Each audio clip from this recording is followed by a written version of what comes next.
हमारे प्रोग्राम में सलीम भाई जो बातें हो रही है ना वो खिलाड़ियों तक भी पहुंच रही हैं। रोहित शर्मा को हमें नहीं बताने की जरूरत पड़नी चाहिए कि रिवर्स स्विंग किस तरह होता है और कितनी धूम में होता है, किस पिच पे होता है। जहां से शुरू हुआ है जी, जहां वहां से मत शुरू, बताएं। जो सिखाने वाले ना उनको नहीं ये चीज़ सिखाया करते, उनसे कहोगे जी इस तरह की बातें अच्छी नहीं है। तो जनाब सारी दुनिया के ड्रामे खत्म हो जाएंगे, लेकिन पाकिस्तान के साबिक खिलाड़ियों के ड्रामे जो खत्म होने का नाम नहीं ले रहे हैं।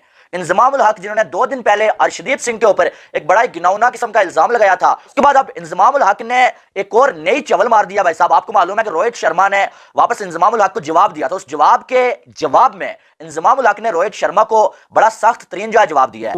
इंजी भाई रोहित के जवाब के ऊपर ये कहते हैं कि यार हमें मत सिखाओ, मतलब हम वो हैं जिन्होंने रिवर्स स्विंग इजाद की है, तो तुम जिसे कहते हैं उस्ताद को तो ये मत बताओ ना कि कर रहे हो स्टूडेंट, एज ए स्टूडेंट इसका उस्ताद को नहीं पता। मतलब यार इन शॉर्ट बाप को पेलना मत सिखाओ। पाकिस्तान के एक्स क्रिकेटर रिस्पेक्ट के मुताहिक नहीं है यार, मतलब कि यार रिस्पेक्ट के काबिल नहीं है। ये बड़े कोई बाहिरत हैं, बड़े कोई बहस हैं, बड़े कोई डीठ हैं, बड़े कोई कमीने हैं यार। मतलब कि इंजमामुल हक ने अभी रोहित शर्मा का इतना बदतमीजाना जवाब दिया है। रोहित शर्मा की बात का देखो इंजमाम ने कितनी घटिया बात की है, रोहित शर्मा ने कितने रिस्पेक्टफुल मैनर्स में सुनी है और कितने रिस्पेक्टफुल तरीके से उसका जवाब दिया है। सेम लाइक इंडिया के प्लेयर्स ने वो चिप वाली बातों का भी कितने रिस्पेक्टफुल मैनर्स में जवाब दिया है। और हम इस काबिल ही नहीं है भाई, हम बड़े रामी हैं, हम प्रोपेगेंडा करने चाहते हैं हर एक चीज़ का। और वीरेंद्र सहवाग जी का बिल्कुल सही तरीका है कि भाई इंजमाम की बात इस काबिल ही नहीं है उसको जवाब दिया जाए, क्योंकि ये टेंशन सीकर हैं, टीआरपी सीकर हैं, इनको ये सब कुछ चाहिए। और इंडियन प्लेयर्स बस वो मोहब्बत के चक्कर में दे देते हैं, कहते हैं कि चलो यार बड़ा प्लेयर था, बीच में क्या पता आजकल वो बड़ा प्लेयर बड़ा बहिरत बन। अब वो एक इतना छोटा बच्चा है रोहित शर्मा, वो ये बात अगर कर रहा है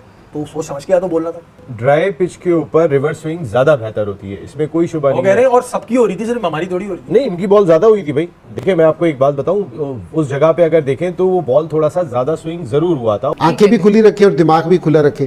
वो तो सिर्फ दिमाग का कहना, मैं अंपायर से कह रहा हूँ कि अंपायर अपनी आंखें भी खुली रखें और दिमाग उनका खुद ब खुद खुल जाएगा जिससे उनकी आंखें खुली। हमें ना बताएं सच्ची बात, जो इनसे सच का है कि हमें पता है क्या होता है, क्योंकि हम इन्वेंटर हैं इस चीज़ के। ठीक है, तो आपको ड्राई कंडीशन से कभी बॉल रिवर्स स्विंग नहीं होएगा। हाँ, जितनी देर आप उसके साथ छेड़छाड़ नहीं करेंगे। इंजमाम ने बोला कि मुझे दिमाग खोलने की जरूरत नहीं है, यानी पाकिस्तान जो क्रिकेटर्स है साबिक, उन्होंने रिवर्स स्विंग इजाद किया, तो हमें मत सिखाइए कि रिवर्स स्विंग कैसे होती है, हमें पता है कैसे होती है। भाई वैजलीन लगा के आ जाते थे, पता ही नहीं चलता था वैजलीन कहाँ पर है, हाथ के अंदर उन्होंने स्टीम के अंदर लगाई हुई है। अब ऐसे ऐसे उसने ये करते करते ऐसे निकाली, थोड़ी सी बॉल पे लगाई, बॉल को आपने शाइन कर लिया जो अपने हिसाब से आप करना चाह रहे थे। तो बहुत सारे टोटके मौजूद हैं। जय हिंद दोस्तों, इस टाइम इंजमामुल हक बहुत ही ज्यादा चर्चाओं में चल रहे हैं। अब ये क्रिकेट वाली बात नहीं करते, ज्यादातर अब ये भारत के आगे बुरा भला ही कहते हैं। अभी कुछ दिन पहले ही इंजमामुल हक ने बॉल फिक्सिंग का आरोप लगाया था इंडियन टीम के ऊपर। बोला था कि इंडियन टीम की बॉल ज्यादा ही रिवर्स स्विंग हो रही है। और उसी बयान में रोहित शर्मा से सवाल पूछा गया, रोहित शर्मा ने प्रेस कॉन्फ्रेंस में दिया था कि वेस्ट इंडीज में ड्राई कंडीशन थी, इसलिए रिवर्स स्विंग ज्यादा हो रही थी हमारे बॉलर की। और इंडिया की नहीं, यहाँ तक की ऑस्ट्रेलिया की भी रिवर्स स्विंग हो रही थी। आप देख सकते हैं लास्ट में स्ट्राइक किस तरह की बॉल कर रहा था, रोहित शर्मा को भी बोल्ड कैसे मारा था। इनको सिर्फ इंडिया की टीम दिखती है और कुछ नहीं। जब तक हम जीतते जाएंगे इनकी जलन बनते जाएगी। अभी फिर उसी का जवाब इंजमामुल हक से दोबारा लिया गया। इंजमामुल हक ने बोल दिया कि हमें ना सिखाए रोहित शर्मा रिवर्स स्विंग कैसे होती है, हमने पूरी दुनिया को सिखाया है। भाई ये भी तो बताओ, पूरी दुनिया को फिक्सिंग करना भी तुमने सिखाया है, बॉल टेम्परिंग करना भी तुमने ही सिखाया है। ये कौन बताएगा? हर 5 साल में तो तुम्हारा खिलाड़ी कोई ना कोई फिक्सिंग में फंसता ही है। ये बात नहीं बता रहे। अबे तुमने रिवर्स स्विंग सिखाई है तो तुम कौन सा झंडे गाड़ दिए तुमने हर जगह? जब देखो हर जगह तो तुम हार के आते हो पहले से ही। मीडिया में बैठ के कुछ भी बोल देते हैं भारत के बारे में। अबे तुम्हें बोलता कौन है कि बोलो, सिर्फ इन्हें टीआरपी चाहिए बने रहने के लिए, इनको कोई पूछता नहीं है ना, इसलिए ऐसा करते हैं। चले देखते हैं पाकिस्तानी मीडिया क्या कह रही है। हमारे प्रोग्राम में सलीम भाई जो बातें हो रही है ना वो खिलाड़ियों तक भी पहुंच रही हैं। हम लोगों ने यहाँ इंडिया वर्सेस ऑस्ट्रेलिया मैच के बाद एक बात की थी जिसमें इंडिया था कि रिवर्स स्विंग इतनी जल्दी तो होता नहीं है, तो 15वें ओवर में कैसे रिवर्स स्विंग हो रहा है, वो भी अर्शदीप सिंह कैसे कर पा रहे हैं। इसलिए कि जी दिमाग तो हम ज़रा ज़रूर अपना खोल लेंगे। तो अच्छा, पहली बात तो ये कि जी इसने ये कहा है कि जी हो रहा है, जो हमने कहा है रिवर्स स्विंग, इसका मतलब ये तो हो रहा है, ठीक है ना। तो रोहित शर्मा को हमें नहीं बताने की जरूरत पड़नी चाहिए कि रिवर्स स्विंग किस तरह होता है और कितनी धूम में होता है, किस पिच पे होता है। जहां से शुरू हुआ है जी, जहाँ से शुरू, जो सिखाने वाले ना उनको नहीं ये चीज़ सिखाया करते, उनसे कहोगे जी इस तरह की बातें अच्छी नहीं है। सो मैंने वैसे जो जिसने ये सवाल किया था कि जी बॉल से छेड़छाड़ कर रहे, नहीं मैंने ये नहीं कहा था, वो उसने गलत सवाल पूछ लिया। मेरे अंपायर को सजेशन दी थी कि आंखें खुली रखें, क्योंकि जी जो 15 ओवर में रिवर्स स्विंग हो रहे हैं तो आंखें खुली रखें। और अब भी मेरा अंपायर को यही मशवरा है कि जी आंखें खुली रखें, क्योंकि जी क्या हो रहा है ये। तो वो जैसे अंपायर आंखें खुली रखेंगे ना, तो और साथ अंपायर भी अगर अपना दिमाग खुला कर लेना तो बहुत बेहतर हो जाएगी बात। आंखें भी खुली रखे और दिमाग भी खुला रखे। वो तो सिर्फ दिमाग का कहना, मैं अंपायर से कह रहा हूँ कि अंपायर्स अपनी आंखें भी खुली रखें और दिमाग उनका खुद ब खुद खुल जाएगा जिस समय उनकी आंखें खुलेगी। सलीम भाई, रोहित शर्मा की जो एक्सप्लेनेशन है कंडीशंस को लेके, वेदर को लेके, इंजी भाई ने तो कहा हमें मत सिखाएं, आप क्या कहना चाहेंगे?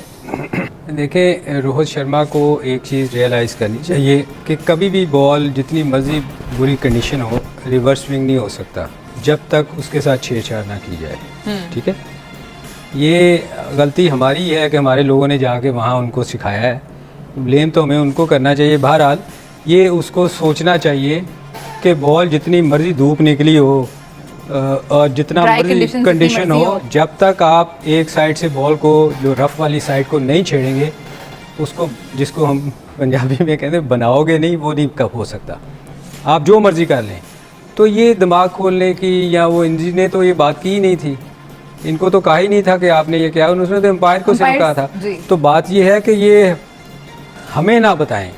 सच्ची बात जो इंजी ने सच कहा है कि हमें पता है क्या होता है, क्योंकि हम इन्वेंटर हैं इस चीज़ के। ठीक है, तो आपको ड्राई कंडीशन से कभी बॉल रिवर्स स्विंग नहीं होएगा। हाँ, जितनी देर आप उसके साथ छेड़छाड़ नहीं करेंगे। तो ये बात तो ये है, छेड़छाड़ हुई है तो रिवर्स स्विंग क्यों हुआ ना। आप भी तो इतनी देर से बहुत बहुत बड़े नाम वाले प्लेयर आपके गुजरे, उनसे तो रिवर्स स्विंग नहीं होती थी।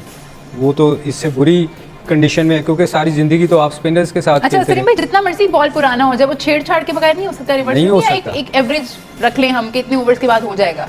तो फिर मैं यही तो मैं कह रहा हूँ कि सारी जिंदगी स्पिनर्स के साथ खेले हैं जी, तो उनको तो मारी, जेड भाई वगैरह ने इतनी मारी थी, उसके बाद तो फिर रिवर्स स्विंग ऐसे फेंकने भी होना चाहिए था कि कंडीशन इतनी खराब। बात ये है कि जितनी देर आप एक साइड को ठीक है बनाएंगे नहीं बॉल को, बॉल रिवर्स स्विंग नहीं हो सकता। ठीक। इंजमाम भाई, इंजी भाई रोहित के जवाब के ऊपर ये कहते हैं कि यार हमें मत सिखाओ, मतलब हम वो हैं जिन्होंने रिवर्स स्विंग इजाद की है, तो तुम जिसे कहते हैं उस्ताद को तो ये मत बताओ ना कि कर रहे हो स्टूडेंट, एज ए स्टूडेंट, इसका उस्ताद को नहीं पता। मतलब यार इन शॉर्ट बाप को पेलना मत सिखाओ। प्लस इंजी ने ये कहा कि मैंने रोहित को डायरेक्ट कोई बात नहीं की, मैंने किसी और को डायरेक्ट कोई बात नहीं की, मैंने बात की है अंपायर्स को कि वो अपना जो है ना ज़रा नज़रें शजरें खुली रखे, मतलब ध्यान शान देते रहे एंड ऑल दैट, और क्या उसको कहते हैं, दिमाग उनके खुले रखें। तो इंजी ने बेसिकली रोहित को ये जवाब दिया कि आपसे तो बात ही नहीं की, तो भैया आप किधर, बाकियों के हुए हैं गेंद आगे पीछे। अर्शदीप का बहुत ज़्यादा हो रहा था।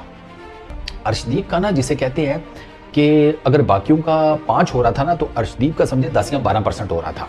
अब उसमें ना आप ये नहीं इम्प्लाई कर सकते कि अर्शदीप ने कुछ गेंद के साथ यही होगा। इसमें बॉलिंग एक्शन भी बड़ा मैटर करता है रिवर्स स्विंग में। अगर आप ओवरऑल भी पूरे टूर्नामेंट में देखें तो अर्शदीप ने बॉल को ना, जो स्विंग है ना, वो ठीक ठाक की है। बाकियों ने स्विंग इतना ज़्यादा नहीं किया, मतलब लेंथ बॉल से सीम मूवमेंट जनरेट करना वो और चीज़ है। अर्शदीप ने बेसिकली बॉल को स्विंग ठीक ठाक किया है, और वो उसका ऑब्वियसली नेचुरल बॉलिंग एक्शन और वो सारे उसके मामला टेक्निकल चीज़ें। तो मेरा जहाँ तक ख्याल है कि इस मुद्दे को ना यहीं पर गाड़ देना चाहिए, इस पर बिला वजह में और लैदा करने का कोई फायदा नहीं। इस पर इंजमामुल हक का रिप्लाई भी आ गया है, बल्कि इंजमामुल हक के साथ पाकिस्तान क्रिकेट टीम के साबिक कप्तान सलीम मलिक, जो 2 इकट्ठे बैठे हुए टीवी चैनल्स में, और वो चैनल पाकिस्तान क्रिकेट बोर्ड के चेयरमैन मोहसिन रजा नकवी साहब का चैनल है, जहां पर बैठ के वो दोनों क्रिकेट ट्रांसमिशन कर रहे हैं। इंजमाम ने बोला कि मुझे दिमाग खोलने की जरूरत नहीं है, ये बेसिकली जो अंपायर खड़ा है उसको आंखें खोलने की जरूरत है, अगर वो आंखें खोलेगा तो उसका दिमाग खुल जाएगा, उसको पता चल जाएगा कि क्या हो रहा है। फिर उन्होंने बोला कि हमने, यानी पाकिस्तान जो क्रिकेटर्स थे साबिक, उन्होंने रिवर्स स्विंग इजाद किया, तो हमें मत सिखाइए कि रिवर्स स्विंग कैसे होती है, हमें पता है कैसे होती है। ली गई सलीम मलिक ने क्या कहा, उन्होंने बोला कि इंडिया के तो फास्ट बॉलर हुआ ही नहीं करते थे, उनको तो स्पिनर्स हुआ करते थे जब हमारे साथ वो खेलते थे, और जब वो हमारे साथ खेलते थे हम इतना बुरी तरह से पिटाई होती थी बॉल की, उस वक्त तो रिवर्स स्विंग नहीं होता था। अब रिवर्स स्विंग कैसे होता है? उन्होंने बोला कि रिवर्स स्विंग तभी होता है जब बॉल के साथ छेड़खानी की जाए। ये छेड़खानी का लफ्ज सलीम मलिक ने यूज किया, ये खत्म होना चाहिए। ऑफ कोर्स मेरी नजर में कोई नेगेटिव बात शायद नहीं होनी चाहिए, ज्यादा बेहतर है